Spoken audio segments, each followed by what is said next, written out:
Parcourons ce superbe pays de montagne où les forêts poussent sur des parois rocheuses abruptes. Vous voulez bien? Alors montons sur les champs de neige éblouissants.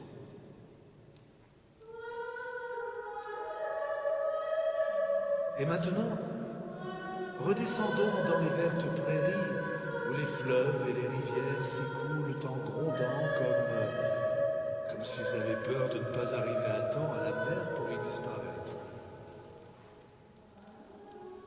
Le soleil brûle dans la vallée profonde, mais il brûle surtout en haut, sur les lourdes masses de neige, si bien qu'au fil des ans, elles fondent pour devenir des blocs de glace brillants, de beaux glaciers majestueux. Deux d'entre eux, parmi les plus beaux de Suisse, se trouvent près de la petite ville de Grindelwald. Ils offrent un spectacle remarquable. Et c'est pour ça que beaucoup de touristes viennent là en été. Alors plantons le décor. Des deux côtés du chemin qui mène jusqu'au glacier, il y a des chalets, beaucoup de chalets. Et dans chacun d'eux, toute une quantité d'enfants qui s'agglutinent autour des voyageurs afin de vendre toutes sortes de sculptures de bois. Et parmi eux, il y avait un petit garçon qui venait de temps en temps vendre aussi sa marchandise. Il se tenait toujours un peu à l'écart. Plus haut dans la montagne habitait son grand-père qui taillait les jolis petits objets de bois. Il y avait des casse-noisettes, des couteaux, des boîtes avec de beaux feuillages ciselés. Et les chamois étaient sculptés, vous savez, comme s'ils allaient bondir. Et le petit garçon n'était pas très grand lorsque son grand-père lui confia la garde des chèvres. Et ma foi, on peut dire qu'il était un sacré bon berger. Il grimpait sacrément haut avec elle. Intrépide et hardi, on le voyait sourire uniquement lorsqu'il était près d'une chute d'eau mugissante, ou bien quand il entendait gronder une avalanche. C'est ça qu'il aimait, le petit Rudy. Il aimait la rudesse de la nature. Et voyez-vous, il aimait aussi beaucoup rester à côté de son grand-père. Et vous savez pourquoi? Pour l'écouter parler de l'ancien temps. Et ouais, parce qu'il se nourrissait de la science de connaître ces choses de ce temps-là. Alors, il en était une autre de science qu'il avait apprise, celle-là des animaux de la ferme, et plus précisément du chat. Oui, en effet, c'est le chat qui avait enseigné à Rudy la plus importante peut-être des connaissances, à savoir la meilleure façon de grimper aux arbres. Et un, et deux, et trois, et quatre, et on s'étire et on pose la patte en souplesse. Regarde-moi.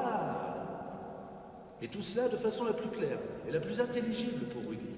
Parce que, alors vous l'avez peut-être oublié, mais c'est quand on est enfant, et surtout à l'âge où l'on ne sait pas encore parler, et bien que l'on comprend parfaitement le langage des animaux. Mais je répète, il faut vraiment être petit pour ça, ou alors éventuellement garder un peu plus longtemps que la moyenne son âme d'enfant. Ce qui est rare. Donc, une des premières choses que le chat apprit à Rudy, on croit qu'on va tomber, mais ce sont des idées qu'on se fait. On ne tombe pas si on ne croit pas qu'on va tomber. S'il y a une crevasse, tu sautes et tu te retiens. Et c'est pourquoi Rudy était très souvent assis sur le toit, ou à la cime des arbres, ou même au bord d'un précipice. Mais c'est peut-être également parce que c'est de si haut, surtout, que l'on profite le mieux des couchers de soleil. À l'heure où les filles du soleil venaient l'embrasser sur les joues.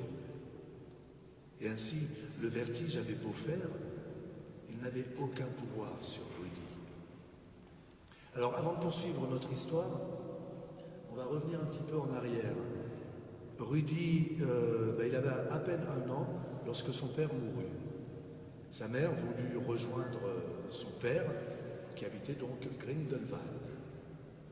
Au mois de juin, avec son enfant, elle prit le chemin des montagnes en compagnie de 2 chasseurs. Il y en avait à peu près pour 2 jours de marche.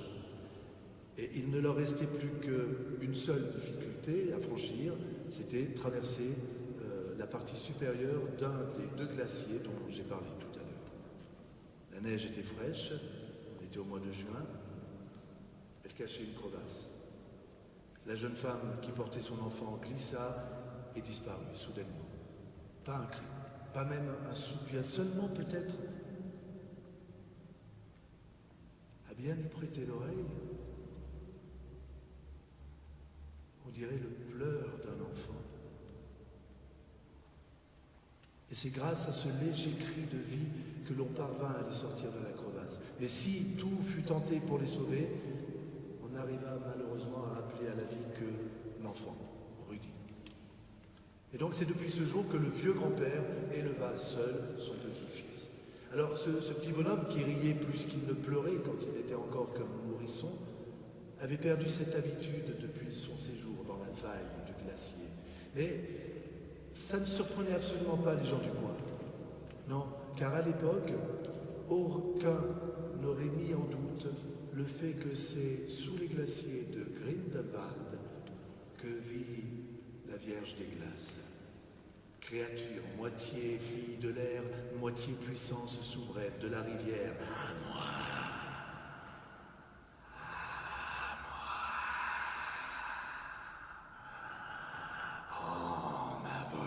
Charmant garçon, à moi, un garçon que j'ai pourtant embrassé, à moi. Il est retourné parmi les hommes, il garde les chèvres, à moi. Il est à moi, par tous les moyens, il sera à moi. Alors plusieurs fois, elle avait sollicité le vertige afin qu'il lui rapporte l'enfant. Et chaque fois, cette autre créature maléfique des montagnes revenait bredouille. Je n'en suis pas capable. Le chat, ce misérable, lui a pris la parade. Cet enfant d'homme dispose d'un pouvoir qui me repousse. Je ne peux rien, on ne peut rien faire. À moi, nous pourrons. Jamais rien ne nous est impossible. Hurlait la Vierge des Glaces. Et il paraissait que l'écho nous renvoyait tout en chœur d'autres esprits de la nature qui chantaient d'une seule voix.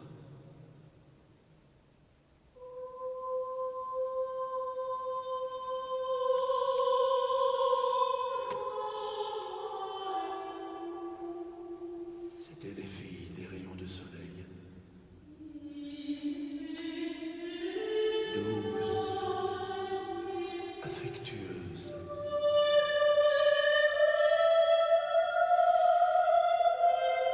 Elles avaient l'habitude de camper tous les soirs en cercle sur les cimes des montagnes.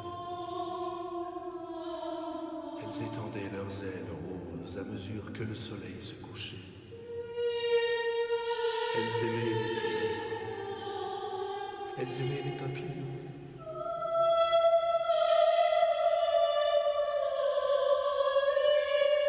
Elles aimaient les hommes aussi. Et leur préféré était le petit Rudy. Et tous les matins, les filles des rayons du soleil entraient par la petite fenêtre. La seule dans la maison du grand-père pour éclairer l'enfant tranquille. Elle l'embrassait alors pour le réchauffer. Elle l'embrassait pour enlever les baisers de glace. Les baisers que la Vierge royale lui avait donnés lorsqu'il était sur les genoux de sa mère, dans la profonde crevasse de glace, et qu'il fut sauvé comme par miracle. Le temps depuis ce drame avait passé. Rudy avait 8 ans quand son oncle, de l'autre côté des montagnes, voulut prendre le garçon chez lui. Il serait plus facile d'apprendre un métier, selon lui. père le comprenait fort bien, mais tout de même, Rudy, c'était... Bon, enfin bref. Et Rudy partit donc avec 2 guides, fort sympathiques honnêtement, à pied, je précise, à pied pour cette longue course à travers les montagnes, 2 jours durant. C'était une marche difficile pour un petit garçon comme lui, mais il avait des forces, Rudy, et un courage que rien ne pouvait entamer. En fin de journée, une construction de pierre abandonnée leur permit de trouver un refuge pour la nuit. Ils préparèrent leurs couches, s'assirent autour du feu et burent la boisson chaude qu'ils venaient de préparer. Et puis, voilà, comme ça, leur conversation les amena à parler des êtres mystérieux du pays des Alpes. Alors, vous savez, les serpents géants qui ondulent dans les fonds des lacs, du peuple de la nuit, de l'armée des fantômes qui emporte le dormeur dans les airs. Et c'est alors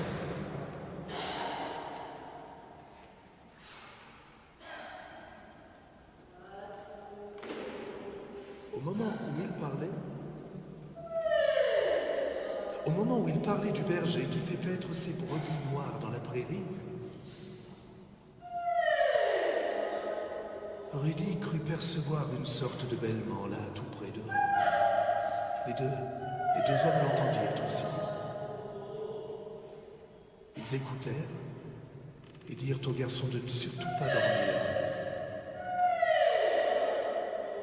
C'était le fun qui soufflait.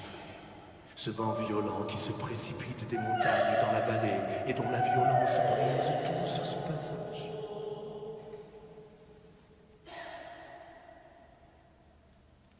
Une heure avait passé lorsqu'ils dirent à Rudy que c'était terminé, qu'il pouvait enfin se reposer. Tôt le matin, ils se remirent en route et en début de soirée, Rudy fit enfin la connaissance de son oncle et de sa tante. Un homme robuste que l'oncle, et un fameux chasseur aussi. Il apprit à Rudy à tenir un fusil, à viser, à tirer. Rudy devint très vite un des meilleurs chasseurs de toute la contrée. Un soir, alors qu'ils rentraient justement d'une journée de chasse, ils entendirent tout à coup un bruit curieux, énorme. Dans les hauteurs, la couverture de neige se soulevait. Elle faisait des vagues, là, vous savez, comme lorsque le vent s'introduit en soufflant sous un drap qu'on a étendu. C'était une avalanche qui dévalait la pente. Elle ne passa pas sur Rudy et l'oncle, mais tout près, beaucoup trop près. « Accroche-toi, Rudy !» cria l'oncle. « Accroche-toi de toutes tes forces !» Alors Rudy agrippa le tronc d'un arbre tout proche. L'oncle grimpa au-dessus de lui, dans les branches. Mais l'appel d'air que l'avalanche avait créé, les vents de tempête qui en sortaient, brisaient et abattaient les arbres tout autour, comme s'ils avaient été de simples roseaux secs. La partie de l'arbre où Rudy était fut maintenue au sol. Mais l'autre, la partie haute, fut projetée à plus de 20 pas. Rudy retrouva son oncle parmi les branches, déchiqueté. Il avait le crâne fracassé.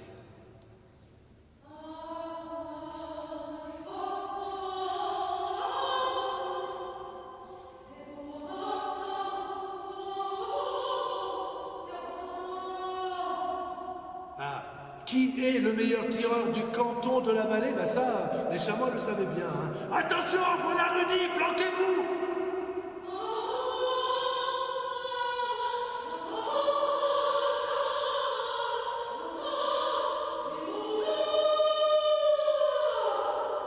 Qui est le plus beau chasseur du canton du Valais?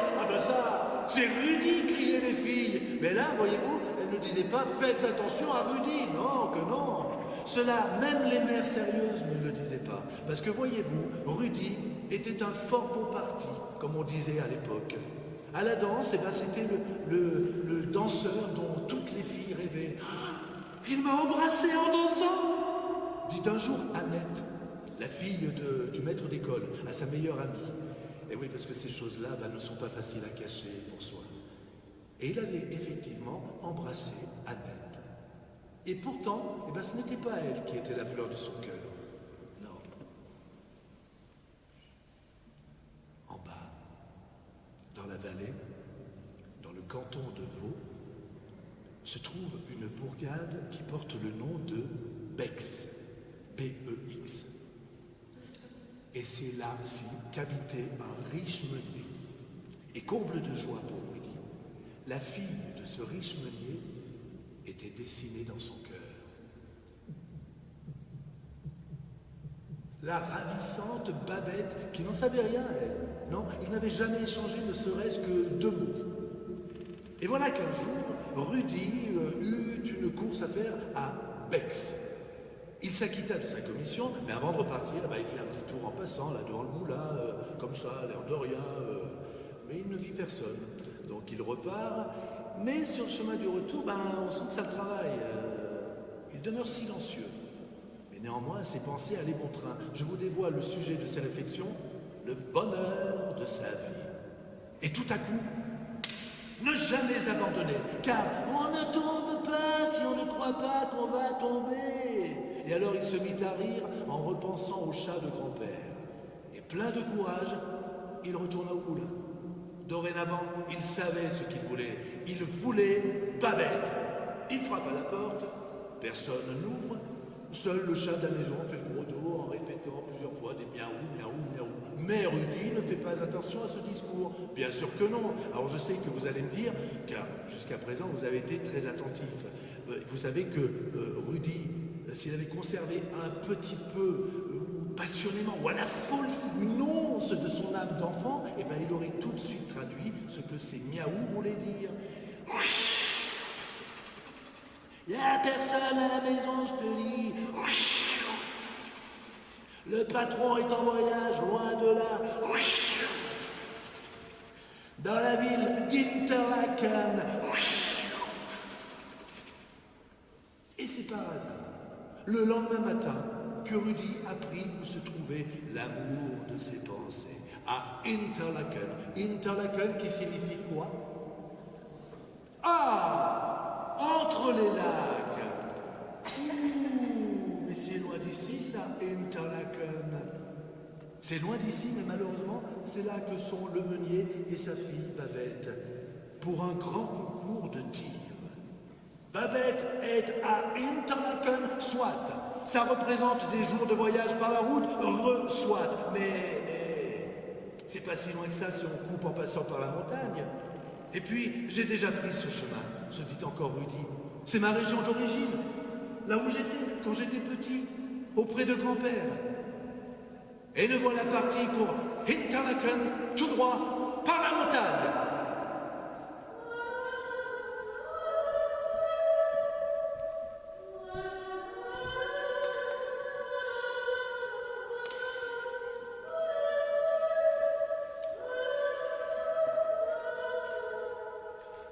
Bon pied, bon œil, il grimpait dans l'air frais, léger et vivifiant de la montagne.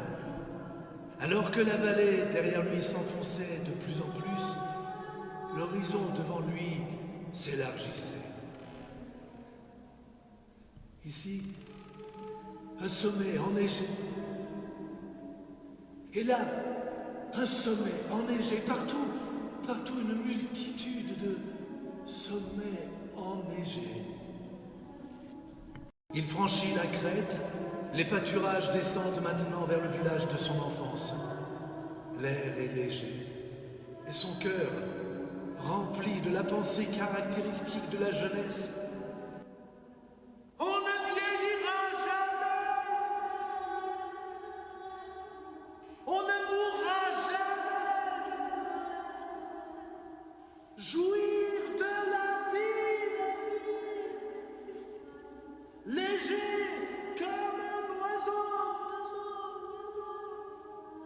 Et les cloches de l'église qui carillonnaient comme pour lui souhaiter la bienvenue chez lui.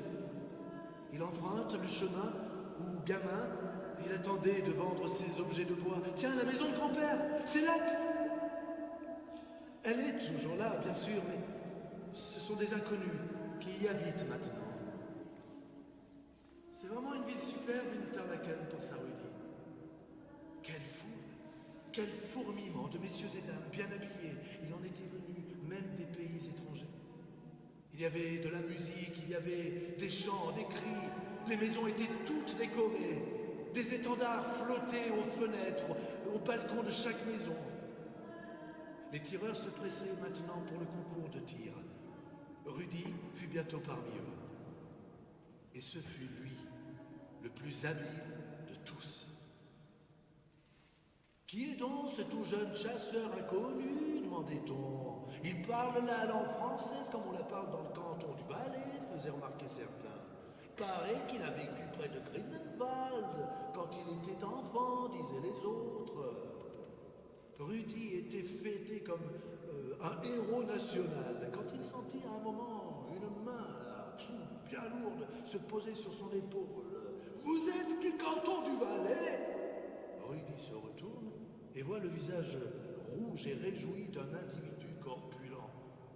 C'était le riche meunier de Bex. Et à ses côtés, la délicate et mignonnette Babette avec ses yeux rayonnants. Les deux hommes se serrèrent la main. Babette lui serra également la main avec beaucoup de candeur, mais Rudy la regarda de telle façon qu'elle en devint toute rouge. Tous trois passèrent la journée ensemble à échanger comme de vieilles connaissances. Et vers le soir, il y avait tellement de monde que Rudy fut obligé de donner le bras à Babette pour ne pas être séparé d'elle. Et alors, il dit sa joie de prêter son bras. Et alors, il dit cela avec une telle insistance que Babette trouva qu'il fallait qu'elle lui serre la main à nouveau pour l'en remercier. Et alors, il la conserva dans le creux de sa main à lui, bien au chaud. On peut dire qu'ils s'entendaient sacrément bien tous les deux. Tout était prétexte à badinage.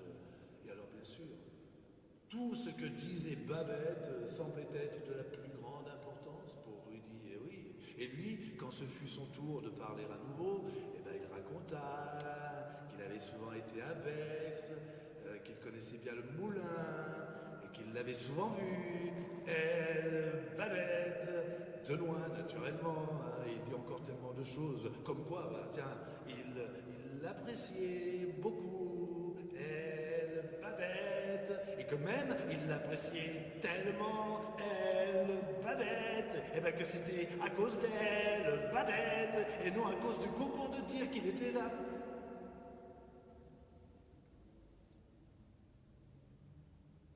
Babette devint alors totalement silencieuse. C'était presque beaucoup trop ce que Rudy venait de déposer là, à ses pieds. Demain, il nous faut repartir, finit-elle par dire. Mais viens nous voir à Bex, chuchota-t-elle. Cela fera plaisir à mon père. Lorsque Rudy prit la route, lui aussi, le lendemain matin, pour rentrer chez lui à travers les hautes montagnes, le temps était mauvais. Les nuages se posaient là comme un voile de deuil. Il consacrait tellement sa pensée à Babette qu'il ne vit même pas qu'une jeune fille marchait à ses côtés. Et apparemment, elle aussi voulait aller de l'autre côté de la montagne. Elle avait de ses yeux... On ne pouvait pas s'empêcher d'y plonger le regard. Ils étaient comme du verre profond, sans fond. Vas-tu rejoindre un fiancé demanda Rudy à la jeune fille. Je n'en ai pas, dit-elle en riant. Ouais.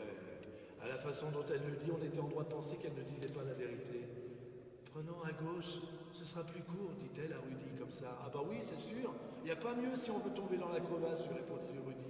Eh oh, t'as sans doute trop la tête là-bas, là, du côté de par chez toi. Mais ici, c'est tout autre. Faut se méfier de chaque recoin. On pourrait tomber nez à nez avec la Vierge des Glaces, par exemple. Et à ce qu'on dit, elle n'est pas des mieux disposée à l'égard des humains. Mais bon, entre nous, moi, je m'en fiche. Je n'ai pas peur d'elle, continuait Rudy. J'ai déjà eu affaire à elle quand j'étais enfant. Elle a été obligée de me relâcher à l'époque. Alors tu vois, si elle s'avise à nous faire une crasse, je saurais me défendre. Tout à coup, l'obscurité se fit plus dense. « Tends-moi la main, » dit la jeune fille pour grimper plus facilement sur un rocher. Ses doigts étaient glacés. La bourrasque de neige les enveloppa comme un rideau. Alors Rudy pressa le pas, troublé par ce contact. Il entendit derrière lui la fille Elle riait ou peut-être chantait-elle. Enfin, ça rendait un son qui donnait l'impression que cela venait non pas d'un être humain, mais...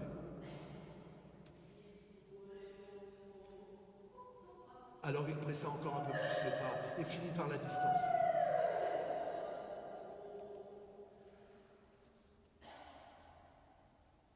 Lorsqu'il atteignit la partie la plus haute de la montagne, il vit dans le ciel 2 étoiles claires. Alors il pensa à Babette, comme un bon présage. Il pensa au bonheur à partager, et ses pensées le réconfortèrent. À peine arrivé chez lui, il faut que j'aille à Bex. Mais ce fut une toute autre Babette qu'il retrouva au moulin.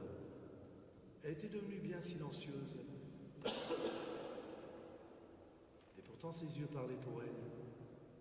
Quant au meunier qui généralement menait la conversation, ce soir-là, je lui semblais préférer écouter Rudy raconter des histoires de chasse. Tiens, à propos de chasse, j'allais oublier.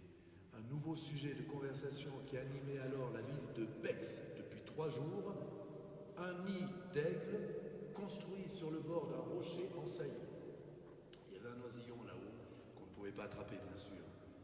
Et pourtant, un Anglais résidant à Bex avait lancé ce défi farfelu, une poignée d'or à qui ramènera le volatile.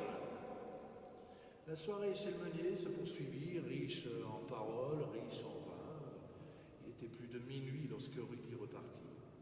Et minuit, comme chacun sait, en ce début de décembre, minuit étant chrétien, oui mais c'est surtout, et pour qui ne le saurait pas, l'heure solennelle, où les chats tiennent conseil. Et donc ce soir-là, le chat du salon apprit à son ami, le chat de la cuisine, que les 2 tourtereaux n'avaient pas cessé de se faire de la pâte sous la table toute la soirée.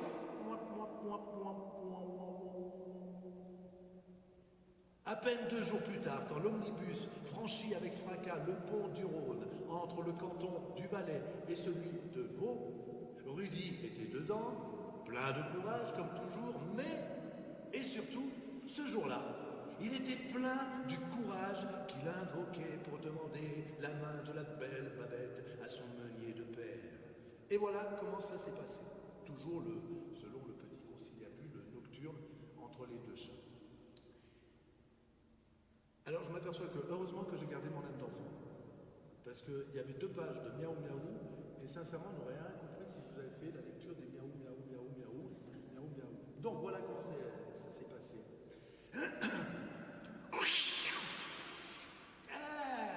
On peut dire que ça s'est drôlement terminé, dit le chat du salon. Et pourtant, quand il est arrivé, j'étais à leurs pieds, je ronronnais tout ce que je pouvais pour me faire remarquer, mais ils étaient trop occupés pour cela. Faut dire qu'ils n'emmenaient pas large tous les 2. Quand enfin ils entrèrent dans la chambre où se trouvait le patron, j'ai sauté sur le dos d'une chaise pour ne rien rater de la demande en mariage. Et voilà. Et voilà quoi, je viens miauler d'impatience le chat de la cuisine. Des détails, donne-moi des détails. Eh ben quoi. Et ils ont dit au patron combien ils se disaient des je l'aime par-ci, et je l'aime par-là. Le meunier a rétorqué alors qu'il n'était pas de la même condition sociale. Et alors lui, le petit gars, il s'est pas démonté. Il a répondu cette phrase qui m'a fait lever plus haut l'oreille, dis donc. Il a dit comme ça qu'il n'y avait rien qui soit trop haut qu'on ne puisse atteindre si seulement on le voulait. Il a du cran, le petit, à croire qu'il a été initié par un chat. Et alors le patron, il a dit comme ça, l'églon de l'anglais, comme un défi lancé à Rudy. Je t'offre, Babette, si tu m'offres l'églon de l'anglais vivant. Et il a ri tant et tant qu'il en avait le visage baigné de larmes.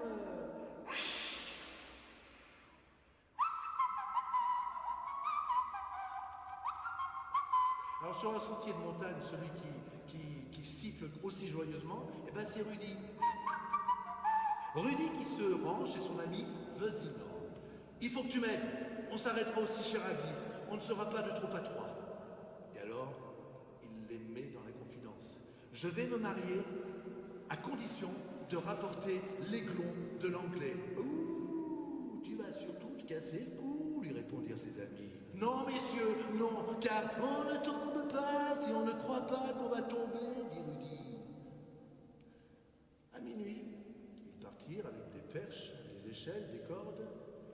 Ils marchèrent toujours plus haut dans la nuit sombre pour atteindre enfin le bord escarpé de la montagne. Sous eux, il y avait un abîme profond avec des eaux qui grondaient. Ils étaient donc là, tous les trois, silencieux. Ils voulaient attendre l'aube, le moment propice où l'aigle sortirait. Rudy était accroupi, quand tout à coup il y eut comme un craquement et puis un sifflement. Un gros objet soudain assombrit le ciel. L'aigle venait de s'envoler. On se mit alors sérieusement au travail, il fallait faire vite. On attache 3 des échelles les plus longues. Il fallait qu'elles arrivent jusqu'en haut. Mais la paroi rocheuse était si lisse, si haute. Donc on change de stratégie. Et on tombe d'accord pour dire qu'il faut plutôt faire descendre l'échelle. Bref, les 3 amis firent tant et si bien qu'à un moment, Rudy se retrouva accroché à l'échelle comme une mouche posée sur un brin de paille en train de se balancer au-dessus du vide. Le vent sifflait tout autour de lui. En bas, l'abîme. On entendait gronder l'eau rapide qui venait du glacier de la Vierge des Glaces. Et le vertige, me direz-vous? Eh bien oui, le vertige était bien là. Mais il avait beau fulminer tant qu'il pouvait, Rudy ne les pouvait pas. Finalement, après s'être emparé d'une grosse branche, Rudy se hissa au-dessus du nid. Et c'est à ce moment-là qu'il fut envahi par une odeur de cadavre pestilentielle et suffocante, des restes d'agneaux, de chamois déchiquetés, sanguinolents, le vertige. Et oui, voyez comme il est petit joueur, le vertige. Ne pouvant faire trébucher Rudy, il tentait le tout pour le tout en lui soufflant des relents nauséabonds au visage. Mais Rudy s'accrocha. Il porta alors tout le poids de son corps sur une seule main, le temps de lancer de l'autre une lanière qui vint s'entortiller autour du cou déplué du volatile. Un coup sec pour rétracter le bras. Et Rudy entamait déjà la remontée de l'échelle. On ne tombe pas si on ne croit pas qu'on va tomber. Et quand il arrive chez le meunier, voilà ce que vous avez demandé, dit Rudy. L'aiglon, fit le meunier. L'aiglon de l'anglais. Quant à Babette, elle poussa un petit cri joyeux. On peut dire que rien ne t'effraie, mon garçon, poursuivit le meunier. Non, dit Rudy, rien. Et vous, vous tenez toujours parole à ce que l'on dit en ville. Alors le meunier fit entendre un rire joyeux, et il fallut que Rudy raconte ses exploits dans les moindres détails.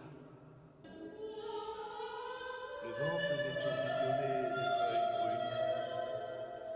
La neige recouvrait la vallée et les hautes montagnes. Dans son fier château demeurait la Vierge des Glaces. Elle avait pris l'habitude de chevaucher le vent rugissant pour survoler les vallées profondes. Elle descendait donc jusqu'à Bex. Bex, où Rudy passait le plus clair de son temps en compagnie de Babette pour discuter de leurs noces fixées au printemps prochain.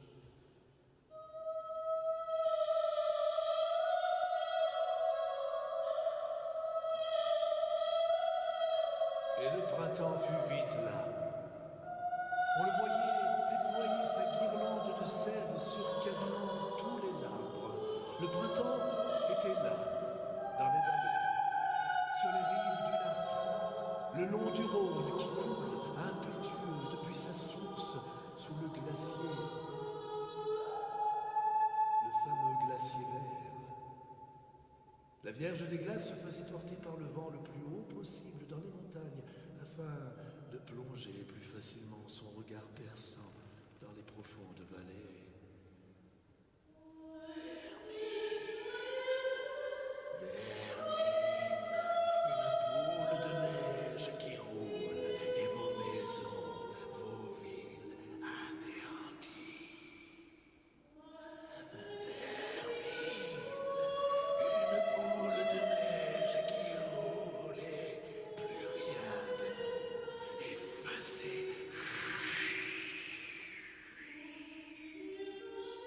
Ils font les maîtres, alors que ce sont les forces des puissances de la nature qui commandent. Elle se mettait à rire, à chanter, et cela retentissait jusque dans la vallée.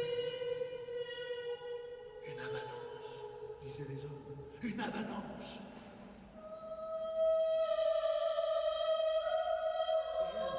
Elle riait à nouveau. Vermine, je les connais bien, Vermine. Et le flanc des montagnes se déversait en avalanche. Vermine, je les connais, il ne m'échappera pas. Et il ne m'échappera pas. Celui qui est dans le train, il ne m'échappera pas. Celui qui est mien. Car la Vierge des Glaces savait bien que Rudy se trouvait justement dans le train pour se rendre à Montreux. Montreux, là où habitait la marraine de Babette. C'est la raison pour laquelle ils avaient pris le train, tous les trois, Rudy, le meunier et Babette, afin de faire les présentations officielles. L'accueil fut très chaleureux. La marraine était une femme aimable, au visage rond et souriant. Ses filles étaient tout aussi délicates. Et quant au jeune cousin, là, vêtu de blanc, de la tête aux pieds, les cheveux dorés, les favoris, la bien fournie, belle prestance. L'intérieur de la maison était garni de livres richement reliés. Les partitions de musique étaient dispersées sur toutes les tables. Alors, je ne sais pas, est-ce que c'est tout ça ou quoi, mais Rudy fut terne, complètement éteint. Lui qui d'habitude était toujours hardi, ne se sentait pas du tout à son aise.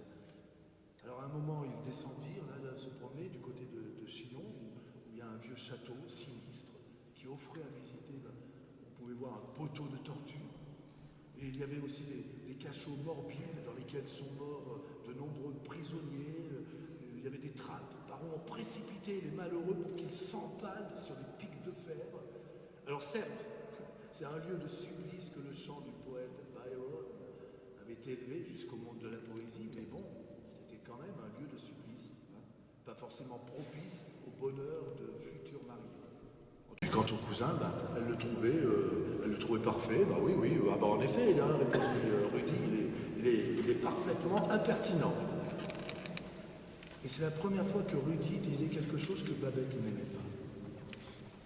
Lorsque quelques jours plus tard, Rudy vint en visite au moulin, il trouva le jeune cousin.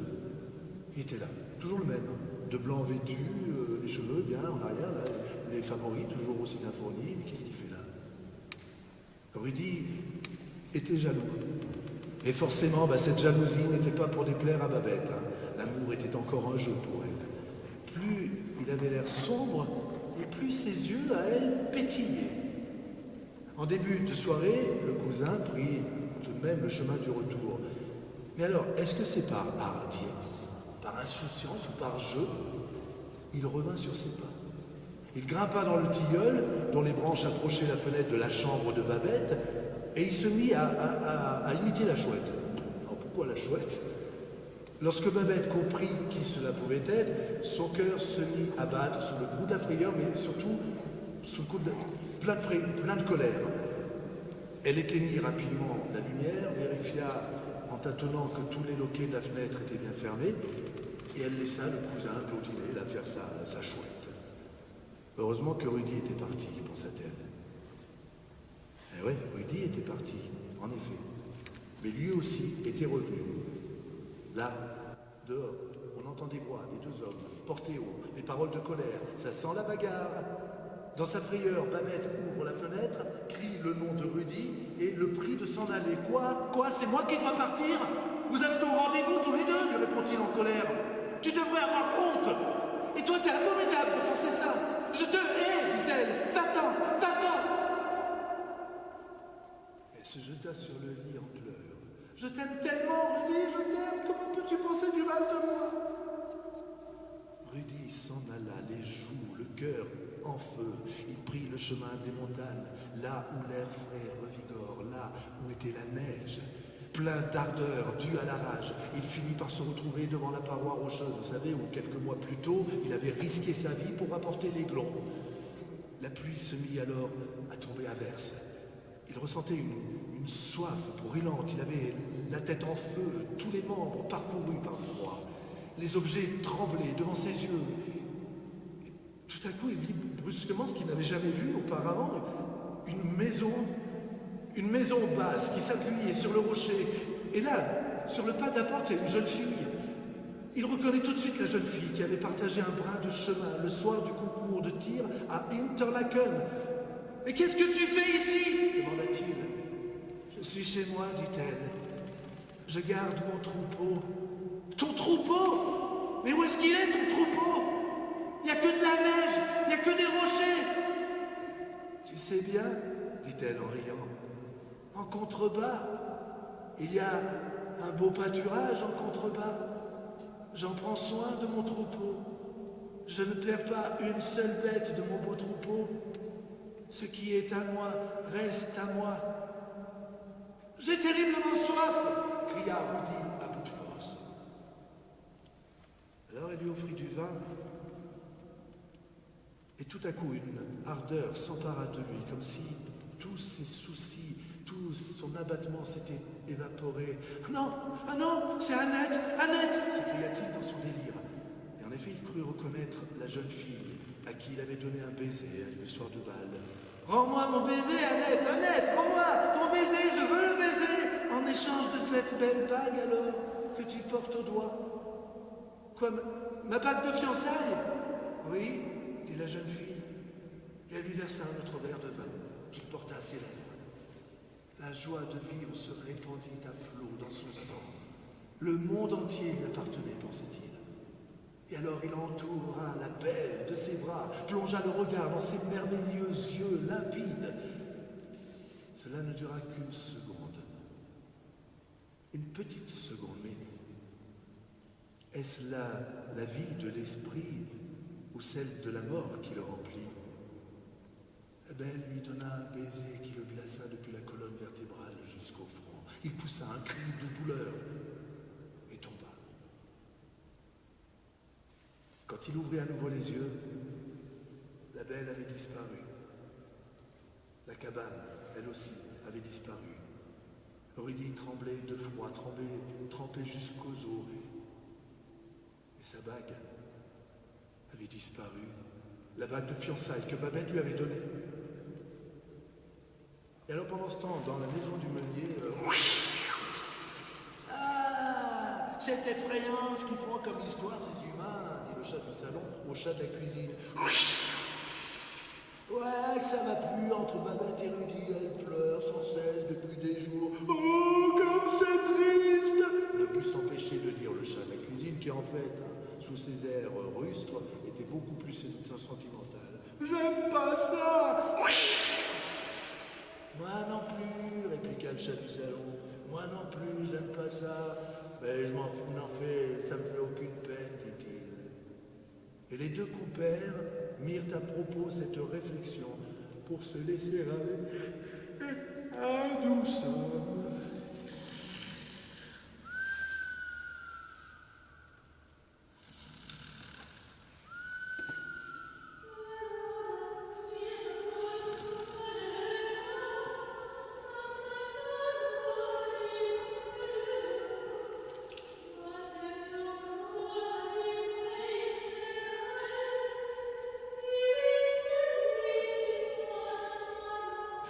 Que connaissait-il des hommes, ces fichus chats?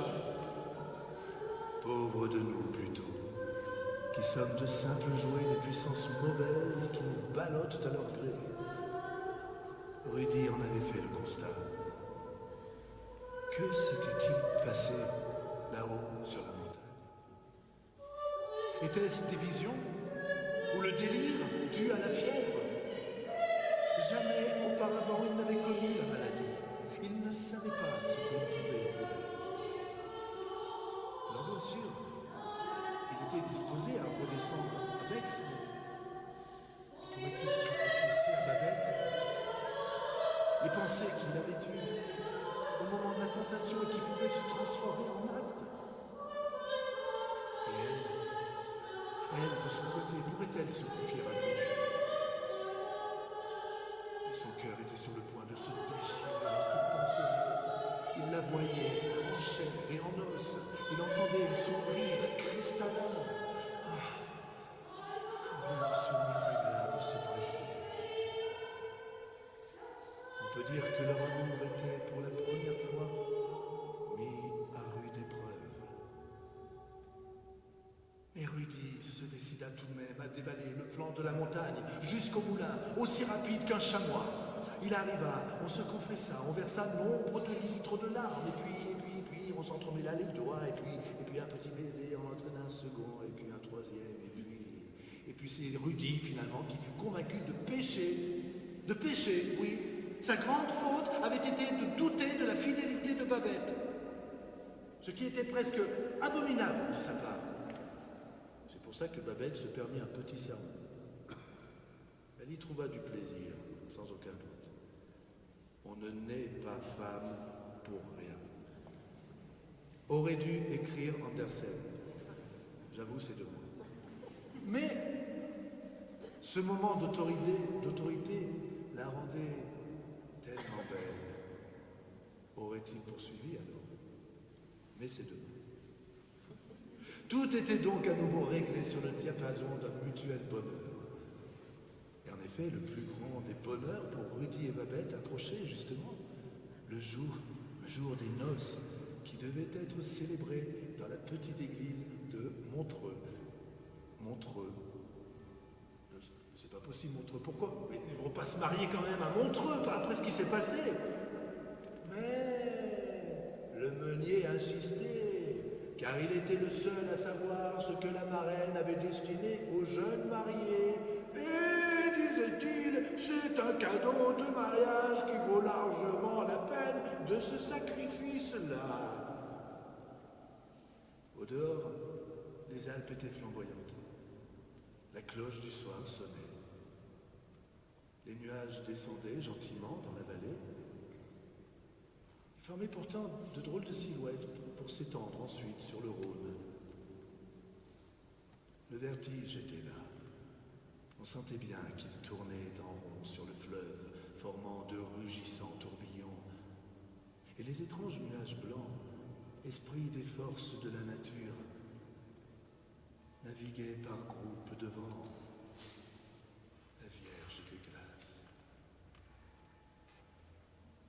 Cette nuit-là fut remplie de mauvais rêves pour Babette. Quand elle se réveilla, une petite ombre passa sur sa bouche délicate. Elle fronça les sourcils, mais bientôt un sourire apparut. Il y avait un si beau soleil au dehors, et demain était le jour où elle se marierait avec Rudy.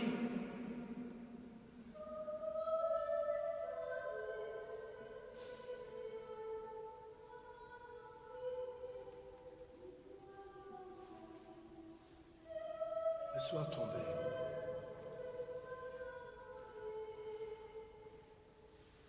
Les jeunes fiancés profitèrent de la clarté du soir pour une petite promenade bucolique le long du lac. La silhouette du sinistre château se reflétait toujours dans les eaux. Et tiens, à quelques longueurs du rivage, une petite île charmante les fit se mettre en quête d'une embarcation. Un peu d'écume dans le sillage de la barque, et Rudy, dans ses bras, faisait tourner Barbette sur ce frêle récif cerné par les eaux froides du lac. Autour d'eux, tout rayonnait de l'éclat du soleil couchant. À mesure que les ombres montaient vers les sommets enneigés, ceux-ci devenaient bleu foncé. Mais la cime la plus élevée, elle comme de la lave rouge. La terre n'a rien de plus à me donner, dit Rudy. Une soirée comme celle-ci est une vie tout entière. Et les cloches du soir se mirent à carillonner toutes ensemble. Demain, tu seras tout à moi. Tu seras ma ravissante petite femme, tout à moi. La barque, s'écria Babette, amusée de la voir s'éloigner du bord. Je vais la chercher, dit Rudy. Enlevant le plus lourd de ses habits, il plonge. L'eau, quoique limpide, est froide et profonde. Et c'est alors qu'il lui semble voir quelque chose briller dans les flots. Il songe aussitôt à la bague de fiançailles perdue. Entraîné à sa suite dans les crevasses du lac, il se voit maintenant entouré d'hommes et de femmes, tombés jadis dans les crevasses du glacier. Ils paraissent tellement vivants, faits de chair, d'os, les yeux grands ouverts, des sourires aux lèvres. Entraîné dans les profondeurs, il entend maintenant les cloches des villages engloutis. Et tout autour de lui se pressent les paroissiens, tous morts, tous tombés dans les crevasses, tous morts d'avoir glissé dans les ravins, à genoux, tous agenouillés, afin d'honorer la Vierge des glaces. Elle était là, assise sur le fond clair des eaux. Elle vient à la rencontre de Rudy, l'embrasse au talon. Il ressent alors un froid glacial qui pénètre depuis la colonne vertébrale jusqu'aux pieds. À moi, tu es à moi. Je t'ai bercé chez moi, étant petit. À moi, embrassé sur la bouche en haut de la montagne. À moi, maintenant je t'embrasse le pied. À moi, tu m'appartiens entièrement. À moi.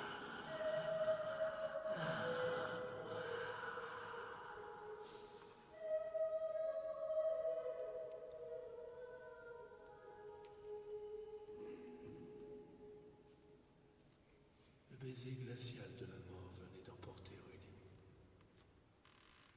Quant à la pauvre Babette, ce fut des heures d'angoisse, seule, désespérée sous un orage terrible qui éclata au-dessus d'elle, les mains jointes, muettes de douleur.